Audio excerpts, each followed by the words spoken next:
सभी भैया बहन जानते हैं कि हमारा जो पहला चैप्टर है फिजिकल एजुकेशन में क्लास 11th में changing trends and career in physical education, ठीक है, शारीरिक शिक्षा में कौन कौन से बदलाव हो रहे हैं और उसमें नौकरियों के रोजगार के क्या अवसर है, क्या अपॉर्चुनिटीज है, वो सारी चीज़ें इस चैप्टर में पढ़ेंगे। तो कल हमने जो उसमें बताया था, तो उसमें उसकी आगे श्रृंखला में जो आपका पॉइंट आता है वो ऑब्जेक्टिव ऑफ फिजिकल एजुकेशन आता है, यानी कि शारीरिक शिक्षा के उद्देश्य क्या हैं।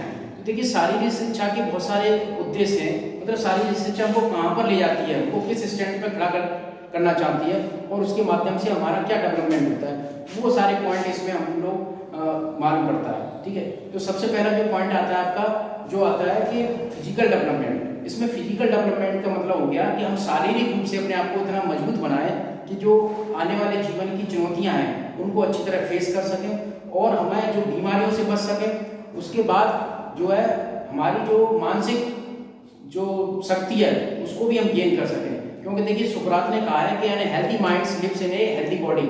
एक स्वस्थ मस्तिष्क जो होता है वो स्वस्थ शरीर में ही निवास करता है। ठीक है, ऐसे ही प्लेटो ने भी कहा है कि प्लेटो भी एक बहुत अच्छे कुश्ती के खिलाड़ी थे, पहलवान थे, तो वो भी दार्शनिक हुए। उन्होंने भी मतलब शारीरिक शिक्षा पर जोर देते हुए कहा है कि हमको अपने आप को शारीरिक रूप से भी मजबूत रखना चाहिए। ठीक है, आपने देखा विवेकानंद जी ने कहा है ना कि अपने आप को इतना बच्चों के लिए फुटबॉल खेलना ज़्यादा बेहतर है बजाय गीता पढ़ने के, क्योंकि जब वो शारीरिक रूप से अच्छे मजबूत होंगे तभी वो गीता के रहस्य को अच्छी तरह से समझ सकते हैं और अपने आप को जीवन में आने वाली चुनौतियों को अच्छी तरह फेस कर सकते हैं।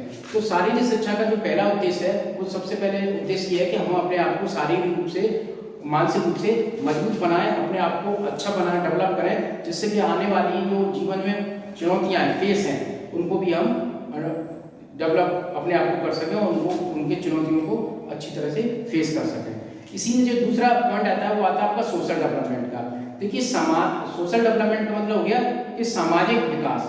जैसा कि आपने देखा है कि हमें समाज में रहने के तौर तरीके आने चाहिए, हमको समाज के हिसाब से अपने आप को समायोजन करना चाहिए। ठीक है कि आपने देखा कि बहुत सारे लोग पैसे वाले होते हैं लेकिन कोई उनको जानता भी नहीं है। कुछ ऐसे होते हैं लोग कि साधारण होते हुए भी बहुत पॉपुलर होते हैं, वो समाज के लिए बहुत ज़्यादा काम करते हैं। जब बहुत ज़्यादा पैसे वाले होते हैं तो वो उस पैसे को गरीबों की सेवा में, चिकित्सा में, बीमारियों में, जब कोई महामारी वगैरह आती है एपिडेमिक, उसमें वो बढ़ चढ़ कर भाग लेते हैं, वो बहुत ज़्यादा पैसा डोनेट करते हैं, है ना। तो इस टाइप से जैसे अपने आप को डेवलप करना। आपने देखा होगा कि हमें जैसे कहीं शादी समारोह है उस समय अलग प्रकार का ट्रीट होता है, कहीं कोई गमी वगैरह है उस समय हम साइकोलॉजिकल अपने आप को चेंज करना पड़ता है। ठीक है कि नहीं, कहाँ पर हमको अपने आप को मेंटेन करना है, समाज के हिसाब से हमको मतलब जीना है, क्योंकि एक जो सामाजिक प्राणी है, जो हम लोग एक जो है सामाजिक प्राणी है, तो उसके हिसाब से हमको समाज के हिसाब से अकॉर्डिंग टू चलना पड़ता है, उसके हिसाब से अपने आप को जीवित रखना पड़ता है। तो ये सोशल डेवलपमेंट जो है ये बहुत ही इंपॉर्टेंट पार्ट ऑफ पार्सल हिस्सा है इसका, फिजिकल एजुकेशन का जो ऑब्जेक्टिव में आता है। इसलिए हमको ध्यान रखना है कि हमको अपने आप को सामाजिक रूप से भी अपने आप को डेवलप करना है। अब इसमें देखिए न्यूरोमस्कुलर कोऑर्डिनेशन।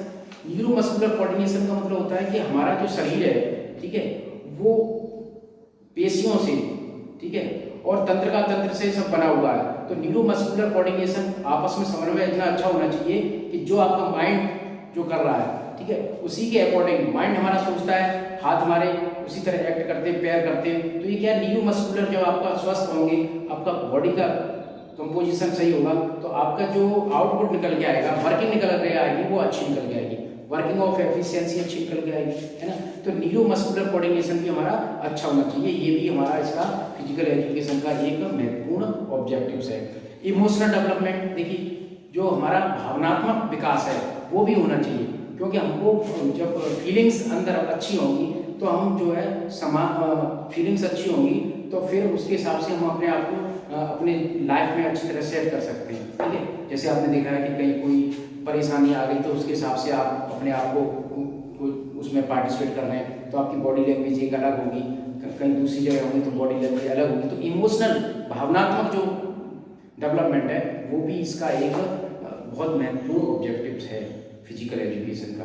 ठीक है, उसके बाद देखिए डेवलपमेंट ऑफ हेल्थ। इसके बाद जो शारीरिक विकास है, डेवलपमेंट ऑफ हेल्थ, यानी शरीर को भी हम जैसे कि एक्सरसाइज करना, योगा करना, व्यायाम करना, अभी आपने देखा जो कोरोना की महामारी आई है, इसमें जो व्यक्ति हिट एंड फिट हैं, जो स्वस्थ हैं, तो वो उसको एफिशिएंट मतलब जो उनको अगर वो उसके संक्रमित हो जाते हैं तो उनको सही होने की पॉसिबिलिटी ज़्यादा रहती है। अगर किसी को थोड़ा परेशानी, आंतरिक परेशानी है, अस्थमा है या डायबिटीज़ है, तो उनको क्या है कि उसको दवाइयों को या उसको मतलब अपने आप को स्वस्थ होने में उनको रिकवरी टाइम ज़्यादा लगता है और उसमें एक्सीडेंट होने के चांस बहुत ज़्यादा होते हैं। जो ये अभी एक इंजेक्शन लग रहा है, आपने देखा होगा इसमें, तो वो अगर स्वस्थ व्यक्ति होगा वही उसको कंसीडर कर पाती है उसकी बॉडी उसको।